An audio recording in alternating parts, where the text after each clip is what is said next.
ką, sveiki, judam po pertraukėlės, jau vasario mėnesis, visi dabar kalbame smagiomis nuotaikomis, Eurolygoje reikalai Žalgirio gerėja.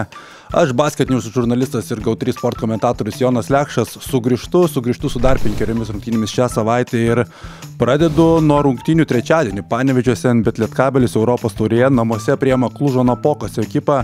Paskutinės Europos taurės rungtynės Panevėžio klubui šį sezoną laukia užbaigtuvės namuose. Praėjusią savaitę kažkiek pavyko pasigerinti savo nuotaiką tarptautinėme fronte, nugalėtas Šlionsko klubas, taip kad turėtų pakelią nota, norėtų užbaigti sezoną panevėžiečių, kurie kalbėjo, kad šios rungtynės yra labai svarbios, norint pasikelti psichologinę būseną, pasiruošti geriau Karaliaus Mindaugo taurės pusfinalių prieš Vilniaus Rytą, bet varžovas tikrai labai pajėgus. Pirmosios tarpusavio rungtynės Rumunijoje baigėsi 120-111 šeimininkų pergalė ir tai buvo vienas kertinių pralaimėjimų, dėl ko panevėžiečiai nebeturi šansų dabar kovoti dėl patekimo į Europos taurės atkrintamąsias. Mačas dėl garbės ir panevėžiečiai turėjo laisvą savaitgalį, turėtų turėti daugiau jėgų, vis dėlto grįžti ir traumuoti žaidėjai. Tuo metu Klužo Napoka šį sezoną demonstruoja solidžius rezultatus, dabar grupėje yra antroje vietoje ir jiems šios rungtynės Panevėžyje lemia labai daug, kadangi pralaimėjimo atveju jie gali kristi į trečią poziciją, jos gali aplenkti Las Palmo Gran Canaria, kurią Rumunijos klubas praėjusią savaitę būtent jau nugalėjo. Taip kad labai lygi sudėtis, 8 žaidėjai, kurie pelno nuo 8 iki 14 taškų, tad sunku ir kažką išskirti. Vienas žaidėjas Klužo Napokos ekipoje, manau, kad laukia dar vienas labai rezultatyvios rungtynės Aukštaitijos sostinėje ir dėja svečių pergalė. Europos taurės tiek reguliarasis sezonas baigsis šią savaitę. Eurolyga paskutinis turas prieš rimtą pertrauką, po to komandos sugrįš jau tik po kelių savaičių, bus ir taurių savaitė, bus po to ir rinktinių savaitė ir ketvirtadienį laukia labai įdomus mačas Stambule, kur Anadolo Efes susitinka su Tel Avivo Makabiu. Erdemas Džanas buvo atleistas po rungtynių Kaune, po to dvigubą savaitę Anadolo Efes užbaigė namuose pergalę prieš Milano ekipą, ten buvo sužaistas įspūdingas trečias kėlinys ir natūralu, kad pakeitus trenerius visi žaidėjai pakelia savo motivaciją ir tas jautėsi rungtynėse su Emporio Armani. Vis dėlto Anadolo Efes šansai patekti į Eurolygos bent jau įkrintamąsias tolsta, atrodo jie labai toli, vos 10 pergalių turi Turkijos klubas ir jeigu jie liks be įkrintamųjų, tai bus viena didžiųjų sezono sensacijų. Vis dėlto reikia dar kabintis, 9 turai iki Eurolygos reguliariojo sezono pabaigos ir tas šansas kabintis geriausias bus šią savaitę, nes būtent dabar Makabis yra toje 10 vietoje, kurį Anadolo Efes turi bandyti pagauti.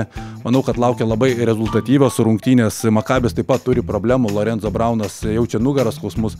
Šiuo metu, kai kalbu, dar neaišku, ar Veidas Boldvinas už išpuolį prieš teisėją gaus kažkokių sankcijų, gaus kažkokių diskvalifikacijų ar ne. Ir tai būtent yra du didieji Makabio puolimo talentai, o gynybos šį sezoną, kaip ir praėjusį, realiai nėra. Taip kad manau, kad kaip jau minėjau, laukia labai rezultatyvus mačas, atkaklus ir galvoju, kad Anadolo Efes namuose žaidžia su visai kita energija ir manau, kad jie iškovos sunkią pergalę.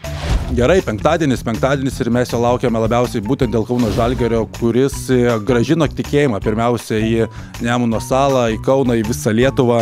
Įspūdinga dviguba Eurolygos savaitė su labai daug kokybės, nugalėtas tiek Anadolo Efes, tiek ir Atėnų Panathinaikos. Kidnas Evansas žaidžia MVP ritmu, Andrėja Trinkierė atrodo mechanizmą sustatė taip, kad vėl galima tikėtis pergalių net ir išvykose, bet žinoma, tai išvyka bus labai sudėtinga. Štark Arena, Belgrado Crvena Zvezda.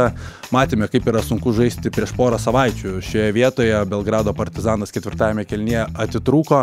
Žinoma, Zvezda nėra toks pavojingas varžovas kaip Partizanas, jiems šį sezonas nesiklijuoja, jie turi tiek pat pergalių, kiek ir Kauno Žalgiris. Namuose šį sezoną Belgrado klubas fiksuoja 7 pergalių ir 5 pralaimėjimų balansą ir tai labai svarbios rungtynės prieš tą pertrauką Eurolygoje ir užbaigus laimėjimų visą šį maratoną rungtynių Žalgiris tikrai kovo mėnesį sugrįžtų kovoti dėl vietos įkrintamosiose, kurios dar atrodo labai toli, vis dar tie patys 3 laimėjimai skiria nuo 10 vietos, bet pozityvo yra iš to, ką matėme pastarosiamis savaitėmis. Tas pozityvas labai greitai nusibrauktų pralaimėjimo atveju penktadienį, kadangi būtent ir Zvezda yra tas tiesioginis konkurentas dėl bandymo kovoti dėl tos 10 pozicijos, tad šios rungtynės turi dvigubą prasmę ir Žalgiriui yra būtina pergalė, tą patį galvoja tikrai ir Belgrado Crvena Zvezda, kuri pastaruoju metu turi didesnių problemų, pralaimėjo ir Berlyno Albai, praėjusią savaitę irgi iškovojo tik vieną pergalę iš 2 namuose, pralaimėjimas buvo patirtas Katalonijos klubui, nebuvo jokių šansų ten Jano Sfairopolio auklėtiniams, tad manau, kad žalgiriečiai turi šansų, reikia išlaikyti tą patį ritmą ir tikiuosi nerezultatyvių rungtynių, bet Žalgirio pergalės keliais taškais. Dar vienas penktadienis susitikimas, kuris bus labai įdomus. Atėnų Panathinaikos prieš Stambulo Fenerbahčę ir atrodo, kad Kostas Lukas grįžta jau šią savaitę į rikiuotę ir drąsiai šį mačą galime vadinti tiesiog Kostas Luka derbiu. Dabartinis jo klubas prieš buvusį ilgametį klubą, o Lukas yra Panathinaikos smegenys. Šį sezoną matėme, kad Pavo strigo, puolimas labai puolime, bet savo pagrindinio įžaidėjo Pavo patyrė pralaimėjimą Kaune ir kažkiek supaprastino savo tą galingą atkarpą. Dabar per pastarąsias 12 rungtynių iškovotos 9 pergalės. Būtent 12 mačų Stambulo Fenerbahčę klubą Eurolygoje treniruoja ir Šarūnas Jasikevičius ir būtent tiek pat pergalių, kiek ir Pavo per šią atkarpą iškovojo ir Fenerbahčę. Tad labai lygių komandų akistata laukia.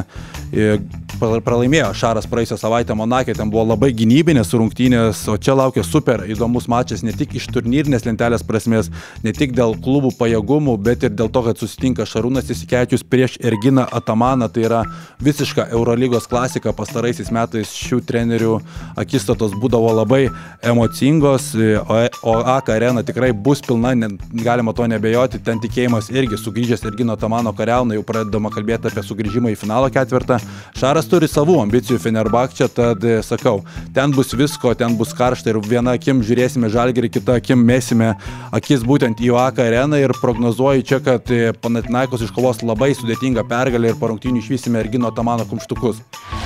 Nu ir ką, visą šį rungtynių maratoną užbaigiu savų kiemų rungtynės LKL Klaipėdos Neptūnas prieš Kauno Žalgirį. Tai bus paskutinis mačas LKL klubams prieš pertrauką, prieš taurių pertrauką, prieš rinktinių pertrauką. Tad bus labai geras šansas visiems persigrupuoti. Tuo metu žalgiriečiai tikrai nori gerą nuotaiką užbaigti šią didelį rungtynių maratoną ir pasitikti Karaliaus Mindaugo taurę, kur tikslas yra tik vienas - laimėti, bet Klaipėdoje niekam nebūna lengva, Klaipėdoje nebūna lengva net ir Kauno Žalgiriui. Klaipėdiečiai dažniausiai užpildo Švyturio areną ir Neptūnas, nors turi ir savų problemų, pralaimėjo ir Kėdainiuose kiek netikėtai, bet jie turi daug stiprių kūnų. Žalgiris tikrai puikiai prisimena tą pralaimėjimą namuose, kur neturėjo nieko, ko atsakyti svečiams iš Uostamiesčio ir būtent tas pralaimėjimas labai stipriai numalšino Kazio Maksvyčio akcijas. Tai prisidėjo, kad Kazys Maksvytis galiausiai buvo pakeistas ir atvažiavo į jo vietą Andrėją Trinkierį, tad ambicijų turės tiek žaidėjai, turės ir Andrėją Trinkierį, o Klaipėdos Neptūnas